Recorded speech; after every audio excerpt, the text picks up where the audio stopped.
Hey everyone, welcome to this evening session on evaluating the evidence, how to read a research article.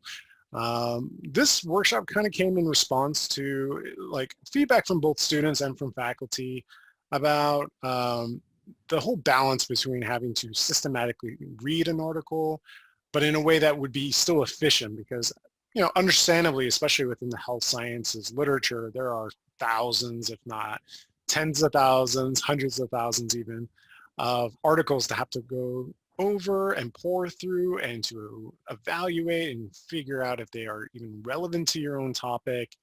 And it can be quite overwhelming. So hopefully this workshop is going to provide some tips and tricks on how to decipher what is inside a research article.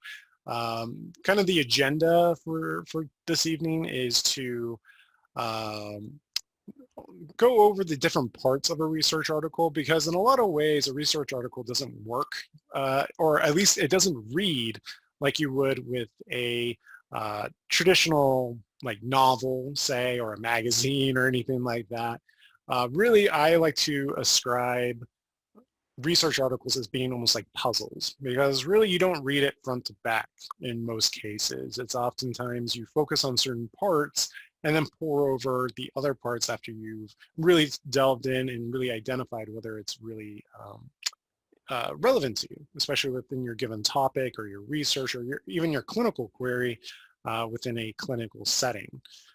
So hopefully we're going to be able to provide you some techniques to take away and be able to piece together what a research article is composed of, and being able to almost in a way dissect it in a way that would be relevant to you. Because really with the reading of a research article kind of takes a couple different phases. One is mainly to first decide whether you're going to read the entire article, and we're going to talk about that in just a moment. But also, the first pass over, really oftentimes, you kind of emphasize not to necessarily skim through something to read it, to understand it. But for the first pass over of an article, that is key, because you do want to see if it's even relevant to you, if it's worth taking the energy and the time to really discover the intricate parts of it as it relates to your own literature search. And then later on, you want to do a much more thorough examination once you've decided, after both the, skip it or read it, or even just the skimming, basically. You want to know exactly what those details are, so you can really readily identify, is it a reliable, is it valid in terms of being a credible source to inform your own practice or your own research. So hopefully that'll be our aim today. And if we have time permitting, we'll definitely go over maybe a quick exercise in how you would actually decipher an article. I think I have one just in case for that. And also I want to open this up as also a conversation. So feel free at any time to either, in the chat, you can type in comments or questions, or you can also unmute yourself. I think I allowed that option as well. But I think we'll get started. So yeah, so basically just to introduce us to what exactly is a research article composed of, I came up with kind of an anatomical diagram of sorts, a very quick and brief one, to really showcase the specific sections of a typical research article. So really you're going to see differences depending on what kind of article you're reading, in terms of not only the research design. So sometimes you might see some differences with a case report versus a systematic review, and anything else in between that. It also comes across in different structures of an article when you're talking about the publication. So depending on what journal they publish through, that particular publisher might have certain structural components that they have to include or omit when it comes to this. So, but on the whole, this is the typical structure of a research article.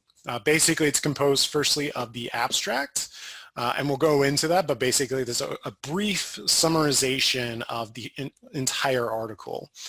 And then we'll also go into the introduction, which is I always kind of paint it as being a statement of the problem or statement of the topic, basically giving you kind of an introduction of sorts into the actual question or our topic that they're going to go into. The literature review, we'll talk about that, the different nuances and where it's included or if it is included at all. But essentially that is a section dedicated to a coverage of the previous literature before the present article that you're reading. Anything that the authors found relevant to inform their perspective and interpretations and direction overall about the article. And we'll talk about that in more depth in a bit. We also have methods. So this is a very brief section, but it's really technically detailed in terms of how exactly did they conduct the study. Results are basically the overall analysis, although it does not include the interpretations of the author. It just includes the cold hard facts of sorts, the statistical analysis or any other type of data analysis that they performed, and often including like charts and figures and graphs. And then discussion is basically, that's where you're going to be able to find, like oftentimes it's described as the meat of an article, because it's really talking about how the results that were collected and ultimately analyzed are meaningful, or maybe they're not so meaningful, depending on what the statistics or any other analysis kind of tells about the results and the data. And basically putting on the author's perspective, interpretations, inferences regarding that analysis. And then finally, even though it seems kind of a given, if you've done any type of work with, writing a paper or anything like that, but I also want to include references and bibliography, which have their own importance within the context of an article that we'll talk about, especially you as a reader, not necessarily just as a writer of a manuscript, but also as a reader. It's actually, there's some important questions to really delve into when you're looking at an article, especially one that you're actually interested in delving further in.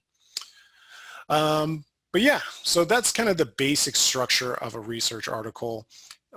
Again, there can be some variations depending on where it's published and also the type of article that it's being written. Sometimes if you see more editorial works, it may not include all this, even though it's through a peer-reviewed journal. Not all peer-reviewed journal articles are necessarily research articles. They can be editorials, other types of like commentary, book reviews, such and everything along those lines. So essentially, we're going to really focus on more research articles and more primarily original research articles, primary sources. Although we do see this similar type of makeup when it comes to systematic reviews and meta-analyses, which are often prescribed as being secondary sources in their own case. But yeah, we'll kind of go into this a little bit more in depth for each of these sections. And again, feel free to ask any questions, even in the chat, or unmute yourself at any point.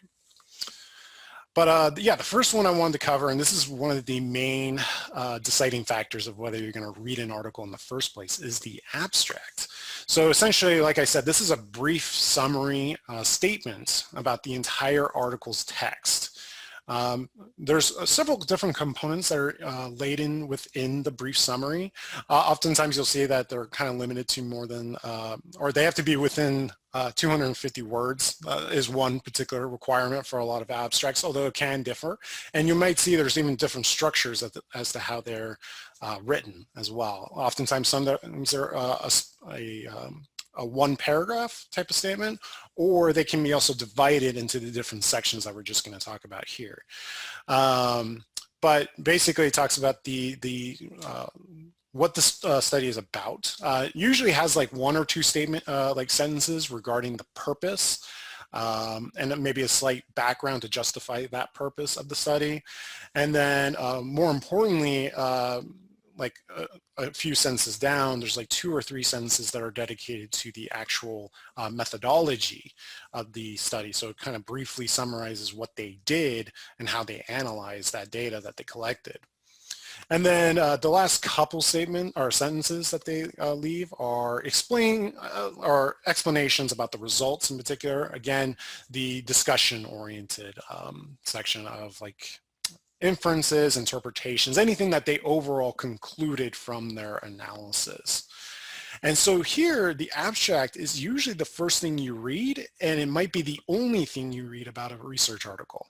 Reason being is that it's pretty much the telltale sign of whether the article is relevant to you. You might be wanting to look into how they're describing the study, especially when it comes to methodology, the findings, the general purpose of the study. And if you notice that a lot of your keywords or your own language that you're using in your own study is being matched up here, that might be an article interesting to you. But you might come across one that has a very convincing title, a very compelling title that tells you, oh, this might be interesting to you. But as you look at the abstract and it gives you a little bit more context as to what they're looking at, you might find that it's not relevant at all. So yeah, it's basically the deciding factor on whether you even need to read the article and give any type of skimming or even a more thorough passover about the entire article. But yeah, is there any particular questions about the abstract? It's fairly straightforward in terms of what it's supposed to serve, but just want to make sure that that kind of clarified exactly what an abstract is and why you would read it. Just going to assume that we're probably on the same page at that point, which is totally fine. So that allows us to move forward. Yeah, great, awesome. So the introduction. So after you read the abstract, another portion of the next portion of a research article is the introduction. And like I said, this kind of serves as the statement of the problem or the topic. And what I mean by this is that it's really kind of stating why the study even exists, why they even decided to design it and to conduct it at all.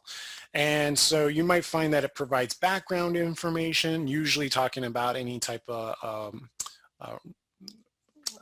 everyday events that are happening in regards to that topic. They say that it is a significant enough topic to talk about, right, in terms to explore and to address. And then it also identifies specific questions by the authors. And this is actually one of the key parts of an introduction that you want to look at. As we'll kind of talk about it, more is oftentimes in the introduction, right at the second to last paragraph or the last paragraph, that's where they're usually going to put in the research question that they're asking or the hypothesis. And this is actually really important because it tells you what exactly the article is going to go into. But more importantly, if you do decide to thoroughly read this from beginning to end, it's something to come back to because you want to know, did the findings that they generate from the study, the way they went about it, really reflect that hypothesis, that question? What was that question answered? That's something you really want to look into because sometimes, like with research articles, you might take it as a given that, you know, obviously if they ask the question, they must have provided an answer. That's not always the case. There are times when an article kind of gets a little sideways in terms of the design, and it doesn't necessarily relate back to the actual question, or there might be issues that you're identifying that you want to look into for your own study or your own research as well. So yeah, that's one of the important things to look into, especially the second to last or the last paragraph, especially for the question or the hypothesis being stated. Sometimes they might not even like have an explicit hypothesis or an explicit question there. They might term it as the purpose of this study is to, you know, so-and-so. That might be another thing that you see instead. It may just clearly state the objectives and the aims of the study, which is still appropriate too. It's still another thing to look into and seeing if they even met those objectives, met those aims. So I'll move forward, but feel free to unmute yourself or put yourself in the chat if you have any questions at this point, or comments or thoughts are totally fine as well. But yeah, the next thing is the literature review. So this is kind of an interesting section because one of the things I included here as a bullet point is that the literature review may not even be a specific section within within the manuscript. Oftentimes they can be also incorporated into the introduction as part of the background information. They may have a mix of both the background information that they just found in general sources, but also including a scholarly discourse of what the previous literature before them has to say and what it wants to inform this particular study. But yeah, so either way, you're going to see a literature review in some aspect. Either it's going to be in the introduction or as its own specially designated section here. So you might find that it identifies key scholarship to inform this current study. So really, you know, because again, there's so many different studies out there that oftentimes with the literature review, they typically keep the most relevant literature to talk about and to really inform their study, and especially when they're referring to it in the actual manuscript. I'm sure there's probably other studies that they found, but these were probably the ones that they identified as being the most informative, being the most relevant to what their specific context is talking about. But another really important thing that a literature review does, and I think it sometimes doesn't get really regarded as highly or as saliently as something that we think about, is that it also identifies the gaps in the existing literature. Particularly because this is the way for the current study to kind of justify itself as being something needed, because that current study is theoretically filling that gap. You know, maybe there's a gap in the literature about a certain niche of the topic, but this current study is exploring that, giving an answer essentially to it. So that's one of the important things to keep in mind with the literature review, and we'll actually talk about it a little bit more in terms of another importance, but that's probably going to come in with the references and the bibliography. But yeah, we'll talk about that in a few moments as well. But yeah, let's move on to the methods. So this is actually a really key part of the part of the makeup of a research article, probably the one that gets least read. And it's not to say that you necessarily need to read this first, but it does come in handy later on, especially when you're trying to critically evaluate it, which is a kind of a different topic from this particular workshop, but also a very important thing. So the methods section is very short. It usually has no more than like 2 to 3 paragraphs. It might be a little longer depending on how complex the research study was, but oftentimes they keep it very simple, very straightforward, because really just wants to talk about the technicalities of the study. Basically, just talking about how it was conducted. And there's 2 different purposes for this. One is to make sure that there's enough detail, enough transparency that if someone were interested in replicating the study, they would be able to do it based on the description of the methods. Another reason, and kind of related to that, is determining whether the methods were appropriate for that study, particularly in case it was reliable. And then also, is it valid?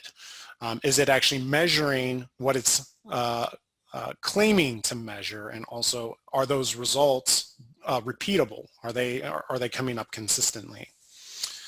And then basically, you'll also see other details such as the sampling method. So they'll also describe the population that they're drawing from, and specifically the number of participants they received and how they recruited them, or whatever that sample might be. It could even be secondary analysis, like I mentioned with systematic reviews or meta-analyses. The sample might actually just be secondary data that they drew from another source. And then there's also data collection, again, how they collected that data and how they organized it. Also the variables, so especially within the context of the question or the hypothesis that we were talking about with the introduction, you want to make sure that the variables that they're measuring and that how they define them are actually reflecting that particular question or hypothesis. That's something kind of important to look at, especially if you do a much more deep dive into an article and really seeing if it's, again, a very credible source in terms of validity and reliability. So yeah, again, I always have like the most pressing question whenever you're reading this particular section is, are the methods appropriate for this particular study, especially within the context of whatever question or hypothesis that they're positing here. But yeah, and yeah, I put this image here because I basically always think of this section as being the blueprint of a study, basically talking about how it was conducted. So moving on to the section about the results. So this is also very straightforward, very technical, especially as we were talking about the methods section, because this is basically illustrating the technical details of the data collection and more specifically the analysis. So basically the results of that analysis. Here you'll probably see a lot of like graphs, you'll see a lot of tables and charts to really provide that visual representation of the data.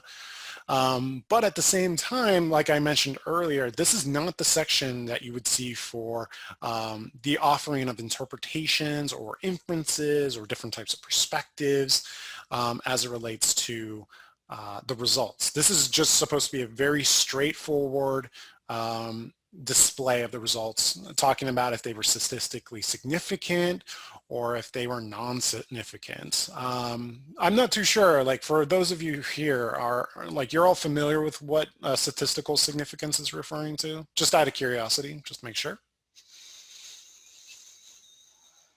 Not sure where you're at with your programs, because I know they cover Still learning, Matthew. Still learning? Okay, totally understand. I mean, like the basic idea of statistical significance is basically talking about the likelihood of something happening outside of chance. That's basically what they talk about. Like when something is statistically significant, it means that it is likely to have happened not out of chance or fortune or luck or anything like that, like, you know, the fates kind of thing. It's supposed to be, you know, that there is a association of some kind between your variables, whatever you're studying, whether it's like, yeah, it's been 16 years since you had stats. Yeah, I totally understand. And oftentimes you have to keep doing it to keep remembering it in that sense. If you kind of let it go, it just disappears from all present knowledge, right? So, but yeah, I mean, the basic answer about statistical significance, and really this is only really dealing with quantitative research, not really talking about qualitative when it comes to like interviews and ethnographies and such like that. They don't really deal with that type of, that kind of nature of data. But when we're talking about statistical significance, it's really talking about the likelihood of something happening, or at least the likelihood of an association between your two variables or more variables that's outside of just, you know, happenstance of chance, basically. But there's something really important to distinguish here, just because I know both of you are kind of at that thing of just, you know, still learning those type of concepts. One important thing to keep in mind too, especially when it comes to statistical significance with the context of clinical settings, particularly, right? Because, you know, as evidence-based practitioners, you might be using this, you know, these studies and these, you know, pieces of research and evidence to really inform your practice. That there is a difference between statistical significance and clinical significance, mainly because they focus on two different things. Like I said, with statistical significance, it's really only talking about the likelihood of something happening because of this variable. You know, this variable affecting this variable, there's some sort of significant relationship between them, but it doesn't necessarily focus on the extent of that relationship, really, particularly because it doesn't talk about like what caused what. It could be the vice versa, like, you know, the variable that you think is being affected is actually affecting the one that you thought was the affector, kind of, like, if that makes sense. Like, honestly, the idea of a association is that it could be either way in terms of the relationship. It could even be mutual in some ways. But clinical significance really focuses on the extent of that association, particularly the impact that it's going to have. Because you could have something that's statistically significant, that this therapy does have a significant impact on this particular condition. But it may not be clinically significant to you because the effect is not that strong. It might be just a super small affect maybe an improvement or reduction of something that isn't just clinically significant in comparison to some other modality, if that makes sense. Again, there's a lot of discussions when it comes to that, and I just kind of mention it now just to kind of decipher what exactly I meant by what is significant and what is non-significant. But we can easily have a discussion on this after the workshop too. I'm totally happy to do that. But yeah, but basically for the structure of a results section, this is really just a very straightforward display of the results and basically what came out of the analysis. But following from the results section is the discussion and the conclusion. And really this is a really, like I keep saying, it's like it has the meat of the research article, because this is really kind of like where the researchers, or the authors in this case, really can provide their perspectives and their own inferences and interpretations of the data, and particularly of the results.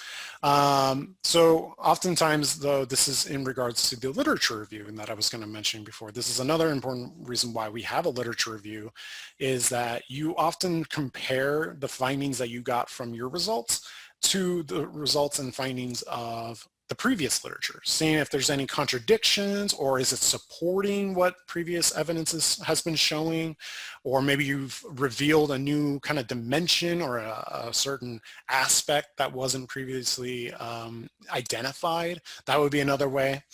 So again, the literature review is really an important way of guiding how your research study is going to be conducted in the first place, but it's also coming back after you've conducted the study, because you want to compare findings, essentially. It's a way for you to actually add yourself into the discourse or the dialogue of scholarship, essentially.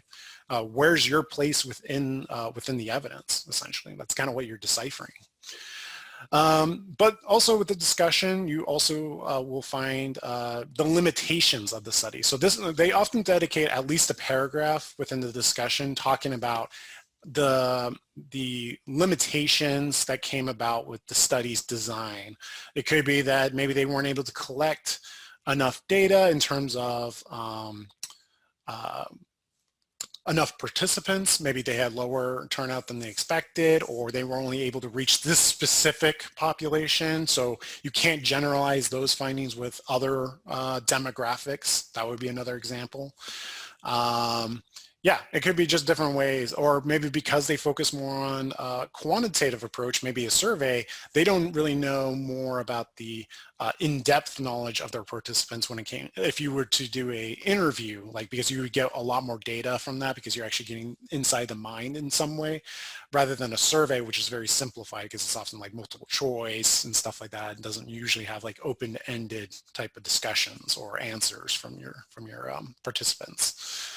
But you could theoretically do that with surveys, but oftentimes, because I'm sure if any of us do a survey and we see an open-ended question, we usually skip them or provide a very short answer that's not very clear. That's usually the first response, because just for the sake of time, you're just like, I don't want to devote that much time to actually writing a full paragraph. But in an interview, you kind of already have that expectation of giving more information anyway. So that's kind of one of the pieces of quantitative versus qualitative. They have different pros and cons with them. And then also at another point that they make, usually probably at the end of the discussion, is suggestions for future research. So essentially they'll talk about, like, maybe that because of the limitations of their study, or because they only focused on this one aspect, but they incidentally discovered something else within the results. They could say, hey, another study could be dedicated to actually exploring that gap, or exploring what we accidentally found but didn't really dedicate to because it wasn't part of our original question. So those are actually really good ways of finding out for your own research direction. So if maybe you're trying to get ideas about what you want to look at for your own studies, you can easily go into like maybe an article that you really like because it talks about a topic you really enjoy, and you want to know a niche, some type of gap that you can explore. And that's one way you could do it, is like looking at their limitations as well as the directions that they're suggesting as well. So with the discussion, sometimes that can be merged with the conclusion. Maybe they might make it up as just like at the very end of the discussion, just a summary of everything that they've talked about and just like final concluding thoughts. Or they might dedicate a small section to being the conclusion itself. And basically just summarizing the answers that they've come across in the pursuit of their study. And again, this is kind of another important way of you connecting, like by the end of it, their answers actually connect back to the original research question or hypothesis. Because there can be times when authors get a little sidetracked when it comes to that. Maybe they were really interested in one topic, but because their results found something else, they started talking about that. It didn't really answer their original question. It does happen. But yeah, so that's always something to critically think about when it comes to a discussion and conclusion and just everything else that comes with that. Before I go on to the next, kind of thing, but is there any particular questions or thoughts or anything like that? You can feel free to, again, chat or in unmuting yourself too. The one question I did have, so I just started the program. I'm like 5 weeks in. And Sure. one of our instructors for my IPE class, we were doing a lit search on just proving why your education development will improve patient outcomes. So all of the studies I saw, of course, they're going to associate their research study with improved patient outcomes. And she was kind of challenging us to find studies that prove the opposite. So how would you go about that? Because nobody wants bad patient outcomes in their study. No, totally. I mean, that's actually a really great question. And that's actually, you're actually touching on an issue that has a much larger ramification as a result of that, because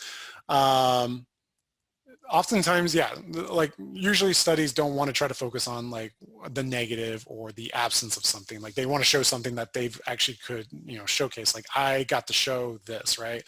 But often, like a lot of research actually ends up having, like when we were talking about significance versus non-significance, there are like plenty of studies that just show no significant relationship between two different parts of your topic or variables, like I was mentioning.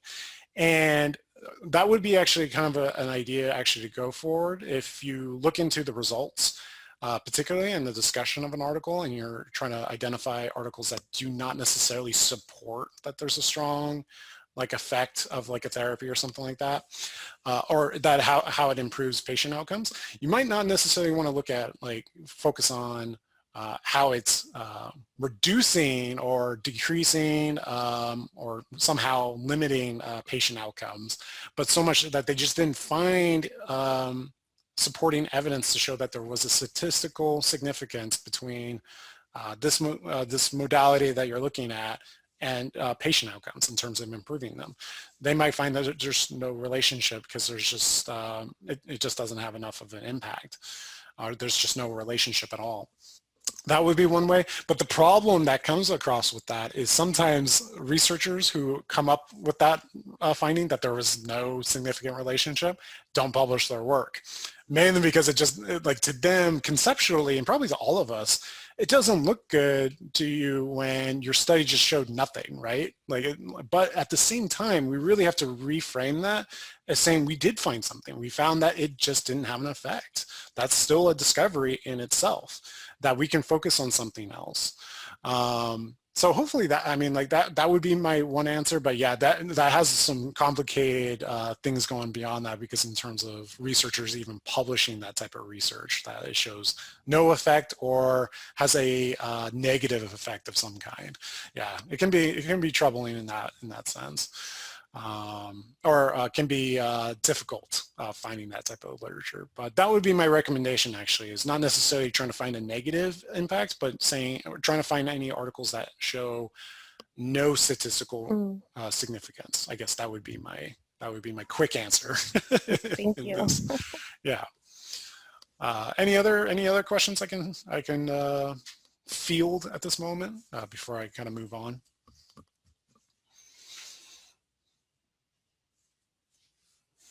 I'll probably assume that we're okay at this moment, but again, feel free to even interrupt me at any time. I honestly don't mind. I like having the conversation and being able to clarify things and maybe guide us towards a discussion about like what could we do, especially with your question about like how do you find evidence that actually challenges or contradicts you know, what everyone else is saying, essentially.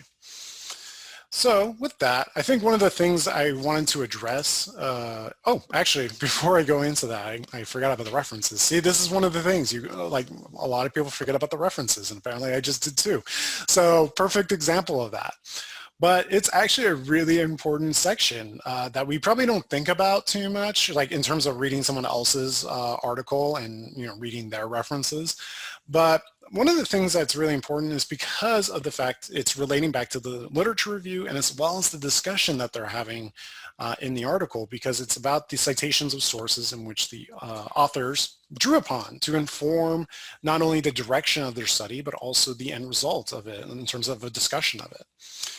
And like I said, they really kind of focus more on the key sources in particular, anything that's had a, any articles that have had a contemporary, you know, influence on in that particular line of work or that particular topic, they typically identify and then talk about. But so one of my things with the references is to ask yourself is, you know, are the key resources that they're citing really applicable to the current study's topic? There are times when sometimes they'll use sources that have really no tangible relationship to their topic, but they're using it by association, just saying like, well, we could apply something similar to what they were doing, even though it was a completely different topic. And sometimes that can work and sometimes it doesn't. And really for you, it's to look at the discussion, looking at the findings, looking at the results, and actually determining for yourself, did they actually manage that kind of leap in that sense. So really it's kind of talking about that, but it's also talking about, you know, whether or not the sources that they used were credible. Because I think a lot of times when we look at someone who's been published, we might take for granted that, oh, well, they got published, so, or they got peer reviewed, they must have, you know, developed key sources that were credible. But there are times when that's not necessarily the case. They might be drawing upon a study that's actually been later disproven, or it's been challenged. There's been flaws identified about the study that they were citing, stuff like that. That can happen, or it got even to the point of being retracted, where like essentially the publisher kind of did a retraction on that particular article, or did a recall, if you know, from like using the terminology of a grocery store, they recalled it and took it off their website. So that does happen. So really it's up to you to also determine, just based on your look through the sources that they were using, you know, were the sources credible for the most part. And then also it's another good thing because as you're reading like the literature review or any real section of the paper, and you see a certain concept being referred to multiple times and you're not really sure yourself, just from your own present knowledge of what that concept is referring to, and you want a little bit more details because maybe they didn't define it well enough for you, oftentimes going to the sources that they cited to describe that concept would be another good way to go, because maybe those articles did a better job of describing whatever that concept might be, or that whatever lens they did put onto their interpretations, anything like that, or just general type of terminology. And also, lastly, I like to always advertise it to students and even to faculty is don't dismiss references and bibliographies for their assistance with your own literature search, because even though you may be doing deep dives into databases and search engines and the internet, you know, there's so many articles that, you know, those databases and those internet search engines are prioritizing some evidence over others, because like you'll probably see, you might get like thousands of results, so there's like multiple results pages you have to pour through, and really you don't have time necessarily to go through every single one, and they tend to get less relevant to you as time goes on. But if you like certain articles that you're finding, and you know that you're going to use them into to support or to inform your own research, look at their references, because oftentimes they might be referring to other studies that you just didn't happen to find during your database search. So it's a great way of like hand searching some additional references. At least that's something I always recommend as well. Yeah, as Erica says, yes, I have found a few good references in another article's bibliography. Yeah, that's a perfect case in point. Like sometimes those particular citations, for whatever reason, just didn't pop up when you were doing your own database search, but because you found an article that you really liked and you look into the references, you might find other articles that you like as well, and that really strongly relate to your own topic. So yeah, great. So with that, what I wanted to transition to actually is how to systematically dissect an article. So we talked about all the different sections of an article, from the beginning of the abstract all the way to the end of the references. But really what I was kind of alluding to early on is that usually a person doesn't read a research article that way. They don't read it from abstract to introduction to literature review to methods, results, discussion, and then references. It's not like a book, unfortunately. Oftentimes, again, I kind of paint them more as in the lines of puzzles, that you have to kind of sort the pieces in a way that makes sense when you're reading it, and that give you the most relevant information immediately. So you can actually devote more time to stuff that may be less relevant in the article. So yeah, so for me, my first step when I'm looking at an article, when I'm doing a database search, and I find an article that looks, seemingly useful or relevant to me, the first thing I do is read the title and the abstract. Even though I never really talked about the title itself, I honestly feel like it has the same type of importance as an abstract, because really that's one of the things that first captures your eyes. It's kind of like a book in that way, right? Like the first thing you probably look at is probably the title, and if it really resonates with you. In our case, it's really about resonating with the keywords that we're using. So if we're seeing that multiple of our keywords are popping up in the title, we might want to look into the abstract because it might have some relevance to our topic. So within the abstract, like I mentioned, that's kind of like a more detailed title. It essentially gives you a much more thorough explanation of what this whole study is about in just a short paragraph, which is super useful.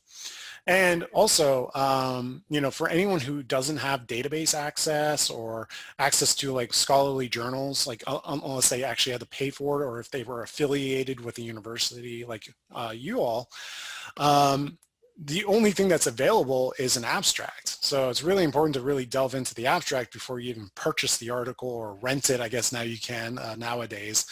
But that can be very costly to try to rent out each article, especially since like some articles can run up to like $36. They can be like more than $100 depending on what it is, depending on what the publisher kind of puts on there.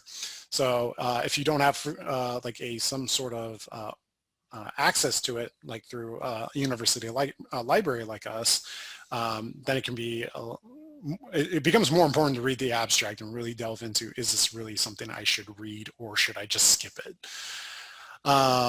So yeah, and like I said, really a good abstract should tell you pretty much every component of the article in terms of the methodology, how it was conducted, as well as the findings, which is probably also important to you because it might just answer your own question or your own topic, or provide an answer, one of many. After you read the title and the abstract, this is really the critical moment of, do I skip it or do I keep reading? So if you find that the article abstract is relevant to you, you want to next go into the introduction and the discussion / conclusion, depending on if it's separated or not.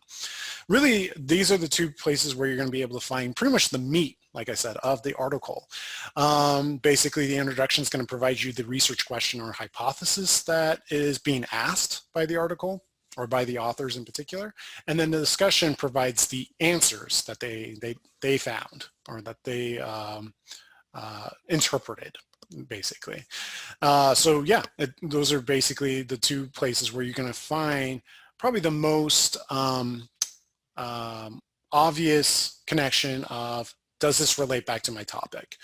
And if they do, then you can do a much more systematic approach, much more thorough exploration of the article with the third and the fourth step. Really, you read the methods and the results in terms of trying to make sure that it's not only, again, reliable, that it's valid, that they're actually measuring what they claim to be measuring, and that they actually can repeat the results. And are the methods that they used actually appropriate? Maybe they should have used some other type of methodology that you're aware of. And again, this also kind of really hinges on your own personal knowledge about methodology and different types of it, as well as how results are used and like different types of analytical models that you would use, like ANOVA or linear models, anything like that, linear regression, stuff like that. So really, it's important to actually read up on that stuff because it allows you to decipher if an article actually did something appropriately and effectively in answering their question. And then, yeah, I leave here, don't forget to review the references. as we talked about, it can be a really critical moment of also, it's another way of really validating whether the article was credible, because it depends on the sources that they used and if those sources were credible as well. And then also using those credible sources for yourself and informing your own research or your own clinical practice. But yeah, I know we only have like 10 minutes here, so I'm totally going to open it up to questions and yeah, a Q&A essentially. I do have a quick little exercise if you all want to participate in that as well in the meantime. Let me pull that really quick, but feel free to ask something while I pull this up. Let's see.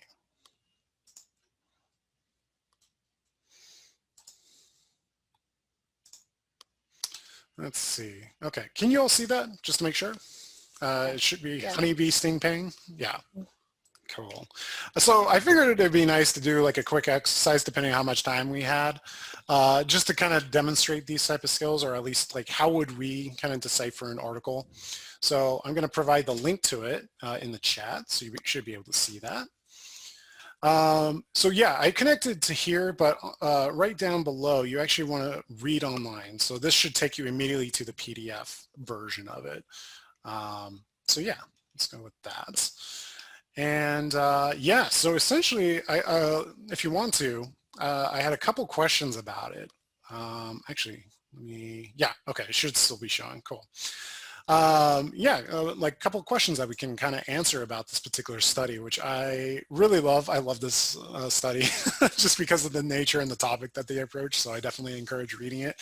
In your own time. But for this in particular, I think it would be good to know, kind of you can provide a yes or no after reading the abstract. Do you think this would be a good abstract? Like in terms of, does it clearly state everything that is in the article in particular, like in terms of introducing what the purpose was, how they did the study, their findings, anything like that? Would you say yes or no on that particular end?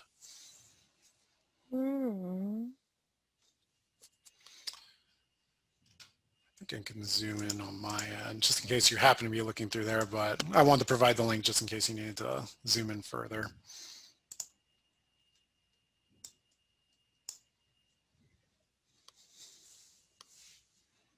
So you were talking about the p-value.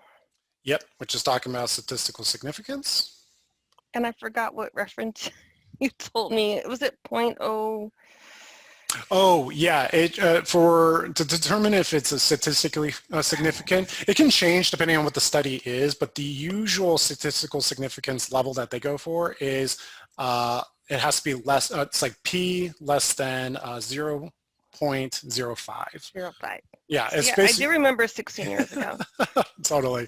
Yeah, it's basically just saying that they found, like if they find that it's less than 0.05, it just means that there is a likelihood of an association between your variables that is less than 5% likely to be chance, or due to chance, basically. That's what they're saying.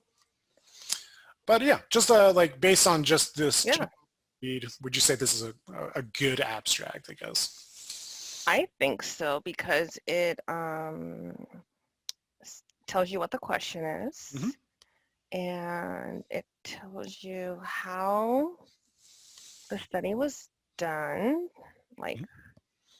how they rated it, and it told you what their outcome was. Mhm. Yeah, I would totally agree actually, because this one actually is very thorough about describing the purpose of the study as well as how they did it. Yeah, it goes quite a bit into not only the collection of the data, but also the how they analyzed it. So, no, yeah, I definitely agree. And yeah, again, it provides like a quick finding of what they found. That you can probably read more into if you were to do a thorough read. But I honestly ask this question mainly because there are times when you come across an abstract that doesn't have all these components. Sometimes they can be very brief or they just don't share everything. So that kind of gives you a clue, is this really going to give me the relevant information in the actual text? And maybe sometimes you might risk, digging in deeper if it's something that seems to be relevant to you, but sometimes if it doesn't give you all the information, it draws questions as to whether they actually provide those details in the actual text too. So, Matthew, yeah. I'm over here laughing because I just finished. I'm doing the evidence-based practice course, and we're learning all about the biostatistics. And this abstract is very detailed because I looked through 1,000 of them this past week, and none of them had these correlations and these p-values and all this stuff in it. So I'm laughing. I'm like, this isn't good because this got too much stuff in it. But like, this is crazy. So I need to be looking for abstracts that are this detailed and showing the values and showing, all of the I say detailed things, I guess. Yeah, no, totally. I mean, like, yeah, this is a really good abstract for me because, yeah, it provides even all the data that they were kind of showing, like in terms of the statistical significance and all the results there. So it's very thorough, actually, which is funny considering the actual subject that they actually go into and how they conducted it if you read further into it. But yeah, no, it's a really good abstract. And again, it doesn't necessarily mean that if there's not a good abstract, it must mean it's a bad paper, but it kind of just draws questions, because it requires you to have to actually access the article and actually read into it. But if they don't provide everything here. But so this is why it's super helpful, especially if you become like a writer yourself in terms of writing a journal article. Maybe this is something that you want to consider as well. Funny you say that because we are at work writing an article right now. Oh, yeah. And we're at the end, and she asked us for the last assignment to write the abstract. So I am taking notes and taking this all in. This is perfect. Good. I'm very glad then. But yeah, I mean, like, yeah, and basically I was going to go through this whole article and kind of like answer just some basic questions, and I think you can answer them for yourself as well, especially afterwards if you want to do a deeper dive into this. But yeah, I was going to like say, like, where could we find the actual statement of purpose of this whole article in terms of like, what is the general purpose, or what are their objectives and aims, or hypothesis, research question. And particularly we'd probably look into like here in the introduction, see where it's kind of located. But yeah, actually, as a brief question for that, where would you find that here, since we have a couple more minutes? Let's see. And like I mentioned with the introduction, usually that's going to be found in the second to last paragraph or the last paragraph of the introduction specifically.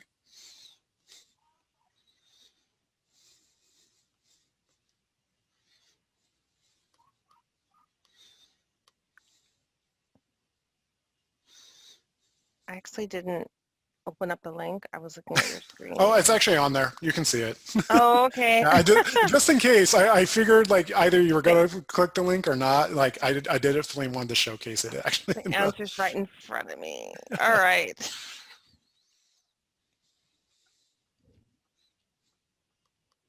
Let's see. Let's see. How's the advantages and disadvantages? They use the numerical rating scale. So is it, you asking for the purpose, Matthew? Yeah, pretty much. To rate the painfulness of honeybee stings over the human body using a single subject. Yep, pretty much. It was pretty clearly stated here. But yeah, I mean, and this is really just, again, to illustrate that you don't necessarily have to go through all of these other paragraphs to have to find it. Usually, again, you're going to probably find it pretty clearly stated somewhere here, but and it even provides a little bit more context, especially with the mapping the painfulness of stings according to where they are on the body. Matthew, let me clarify. You said the last 2 paragraphs of the introduction. It should state that? Okay. It usually states that. Sometimes there are papers that typically don't, or not typically, but they sometimes may not include that, which is kind of you know, something they should actually include, because really it provides a more clear direction of what this study is going to be, especially for a reader, to check on, you know, what question did they ask and did they actually answer it. So actually, yeah. So no, but to reiterate, yeah, you would normally find it either in this paragraph or you would find it in this one. Okay. Yeah. No, great question. But yeah, for the rest of the thing, I would have went through all these and just kind of asked like other questions for us to kind of explore. But it seems like you all had a really good handle on it, honestly. So, but no, I want to thank you all for joining this, and especially kind of learning this. Hopefully, you got something to take away from it. But yeah.